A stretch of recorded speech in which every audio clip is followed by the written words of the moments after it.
অতীত, বর্তমান, ভবিষ্যৎ, আপনার জীবনে কি ঘটেছিল, কি ঘটছে আর কি ঘটতে যাচ্ছে? কিভাবে এমন কবিরাজ হয়ে উঠলেন তিনি?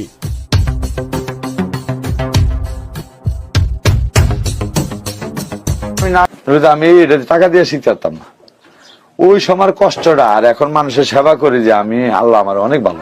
আপনারা অনেকেই জানতে চাইছিলেন কোথায় গেলে কবিরাজ পাবো, তো আজকে আমি আপনাদেরকে এমন এক জায়গায় নিয়ে আসছি। এখানে কবিরাজ মোহাম্মদ জাকির হোসেন, উনি অনেক ধরনের কাজ করে থাকেন। তো উনি কাজ করেন, অনেক ধরনের কাজ করেন। তা আমরা ওনার কাছ থেকে জেনে নেই উনি কি কি কাজ করেন।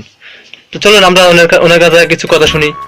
আচ্ছা, আপনি যে কাজ করেন, আপনি কি কাজ করেন একটু জানতে পারি আমরা?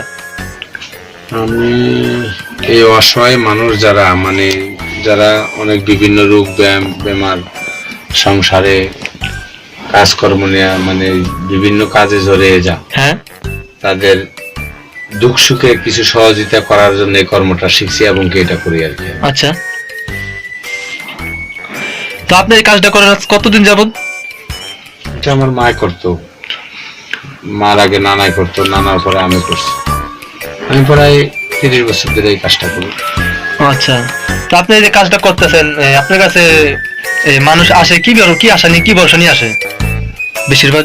ধরেন কেউ বিয়ে করছে, স্ত্রীর কথা শুনে না, স্ত্রী থাকবে না, ওনার ভাত খাইবে না, বিভিন্ন ঝামেলা নিয়ে আসলে, যেমন আপনি স্ত্রীর জন্য আসলেন, আমি এখান থেকে তকদির লেখা যদি চালানোর মাধ্যমে দেই, তাহলে ইনশাল্লাহ আপনার স্ত্রী অন্য কথা শুনবে। ও আচ্ছা, সংসার ঠিকানার। তা আমি অনেকদিন যাবত আপনাদের এখান থেকে আসতে যাইতেছি, দেখতেছি আপনি এই বিভিন্ন ধরনের লোকের কাজ করতেছেন, এই কবিরাজি অনেক মানুষ দেখতে আপনি এখান থেকে আসা যাওয়া করতেছে। তা আপনি কি নিয়ে কাজ করেন সেটাকে আমরা জানতে পারি? জি, অবশ্যই জানতে পারেন। এটা হলো দাদা, অবাধ্য মানুষকে বাধ্য করা। ছেলে সন্তান অবাধ্য হয়ে গেলে মা বাবার যে কত যন্ত্রণা হয়, এটার সমাধান করার জন্য আমি এই কাজটা করি। যে আপনার ছেলে অবাধ্য হয়ে গেছে, মেয়ে অবাধ্য হয়ে গেছে, মা বাবার কথা শুনতে চায় না, আমি এখানে কিতাব, বিভিন্ন গাছ গাছালি বনাজি, বিভিন্ন কিতাবের মাধ্যমে তামেজ দিলে বা এই ভক্ত সাধন আসন করলে ছেলে সন্তান অবাধ্য থেকে বাধ্য হয়। যেমন আপনার স্ত্রী বিয়ে করছেন, কথা শুনে না, স্ত্রীর বাধ্য করা যায়, প্রেমিকা বাধ্য করা যায়। আপনার যে কোনো কাজকর্ম ভালো লাগে না, শরীর অশান্তি, কেউ জাদু বান মারছে, কুফুরি করছে আপনার উপরে, জিন চালন করে দিছে, জিনের মাধ্যমে আপনার নষ্ট করে দিছে, বাড়ি ঘরে থাকতে দেয় না, এগুলা কাজ করি আমি দাদা। আচ্ছা, আমি এখন আপনার দেখতেছি কিছু মোমবাতি ধরছেন, এটা কেন ধরাচ্ছেন? এটা হলো আমার আজকে একটা আসন আসছিল, এই যে পুতুলটা দেখছেন, হ্যাঁ, এই পুতুলটা একটা মেয়ে, একটা ছেলে বিদেশ ছিল, বান মেরে পাগল করে দিয়েছে, ব্রেন আউট। আচ্ছা, এই যে এটা কিসের কাজ করে? এই যে এটা বশীকরণ, জাদু টোনা বশীকরণ কাজ করা, এটা অবাধ্যরে বাধ্য করা, চিরজীবনের বশীকরণ করা। আচ্ছা, সিংটা কি কাজ করে আপনার? সিংটা যে নাভি, হরিণের কস্তুরি হয়, দীর্ঘ নাভি কস্তুরি হয়, এই পুরুষ হরিণের শিং, এটা অনেক জাদু বান, মানুষের ঠান্ডা কাশি এগুলা কাজে লাগে।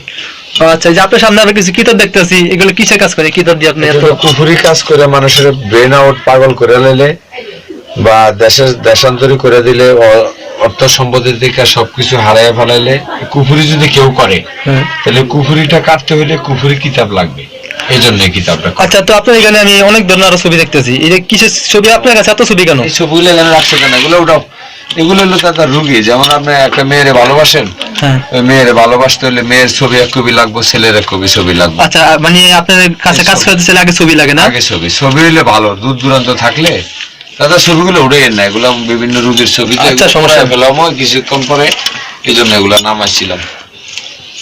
আচ্ছা, যে আপনার কাছে আরো অনেক কিতাব দেখতেছি, এগুলি কি কাজ করে এত কিতাব দিয়ে আপনি? যেমন এটা হলো কুফুরি কিতাব, কুফুরি কাজ করলে, কুফুরি কাটতে হলে কুফুরি কিতাব লাগবে। আর এগুলো হলো সোলোমানি কিতাব, কোরআনের, এই কিতাবটা দিয়ে কাজ করলে আপনার, এটা ইসলাম, আমরা মুসলমান, আমরা মরতে হবে, তাই আমরা আল্লাহর বিধান মান্য যারা করতে হবে, এগুলা হলো কোরআন। আর এগুলো হলো বিভিন্ন কালা জাদু, মায়া জাদু, কুফুরি জাদু, এগুলা এগুলা থেকে কাটা ছিঁড়া মানে মানে কাইটা মুক্তি করা, আল্লাহ মুক্তি করবে, আল্লাহ পাক মুক্তি করবে, আমি উসুল্লাহ। আচ্ছা, আপনার পাশে একটা লাঠি দেখছি, এটা কিসের লাঠি, এটা কি আমি জানতে পারি আমরা? অশ্ব গ্যাস, পাকের রাস্তা রক্ত পুষ পড়লে ও, যাদের অশ্ব গ্যাস হয় তাদের জন্য এটা না? তো অশ্ব গ্যাস বিভিন্ন রোগ ব্যাধির কাজে বসে। এটা কি আপনি গ্যারান্টিতে কাজ করেন নাকি? গ্যারান্টির মাধ্যমে কাজ করি। আমার এই যে কার্ড আছে, গ্যারান্টির কার্ড, এই যে কার্ড আছে গ্যারান্টি কার্ড, এই যে আপনি অষ্টধাতু আবার সঠিক এই কাজটা আমি করি। এই যে এখানে আমার ফোন নাম্বার আছে। তো ফ্রেন্ডস, আপনারা দেখতেছেন এখানে ওনার নাম্বার দিয়ে কন্টাক্ট করে নেবেন। আমার কথা হলো এই কাজটা অসহায় লোকের জন্য, যারা বিভিন্ন কবিরাজ থেকে প্রতারণা হয়েছেন। কোন কবিরাজ আছে প্রতারণা, কাজ জানে না, বিভিন্ন লবলাঞ্ছনা দিয়ে টাকা পয়সা খায়। আমার কথা, আমি কাজ করব, কাজ করার পরে আপনি টাকা দেবেন। আমি গরিব মানুষ, মানুষের সেবা করা, আল্লাহ মানুষকে ভালোবাসা, আল্লাহকে ভালোবাসা। আচ্ছা, তাহলে আপনি কি যে মানুষের কাজ করাচ্ছেন সেটা তো মানে কাজের পরে টাকা নেওয়ার নাকি? ধরেন আপনি একটা কাজ নিয়ে আসলেন, আপনার স্ত্রী প্রেমিকা কথা শুনে না, আপনি একটা মেয়েকে ভালোবাসেন, সে আপনার বিয়ে করবেন, আপনার লাইফটা নষ্ট হয়ে যাচ্ছে, তা আপনি আসলেন, মেয়ের এক কপি ছবি, আপনার এক কপি ছবি নিয়ে আসলেন, আমি কাজটা করলাম, কাজে যা খরচ যা আপনি যদি দয়া করে দেন আমি নিব, আর যদি কাজটা হয়ে যায় তখন আপনি আমার খুশি হয়ে যা দিবেন, এটা আমি সংসার ধর্মে বা আমার বাল বাচ্চা নিয়ে জীবিকা রক্ষা করার মতো। আচ্ছা, এই যে এখানে অনেকগুলো কাপড় দেখতে পাচ্ছি, সেটা কিসের কাপড়? এটা হলো কালীর পূজা, কালী পূজা করে না মানুষে, হিন্দুরা কালী পূজা। তারপরে এটা হইলো ওই দুর্গা মার পূজা, দুর্গা পূজা।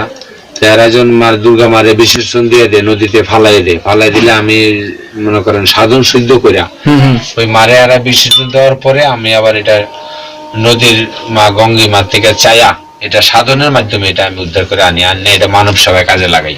বিভিন্ন জাদু বান নষ্ট করার থেকে বা জাদু বান করতে হইলে, মানুষের বাধ্য করতে হইলে কাপড়টা লাগে। আচ্ছা, আমি এখানে এসে দেখতেছি আপনার এখানে যে উপরে দেখছি অনেক বড় একটা ডেক দেখতেছি।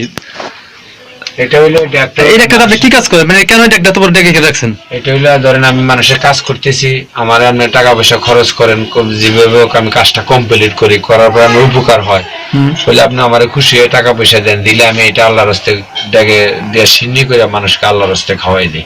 যে কাজগুলো আমি করি না, আল্লাহ করে, আমি উসুল্লাহ।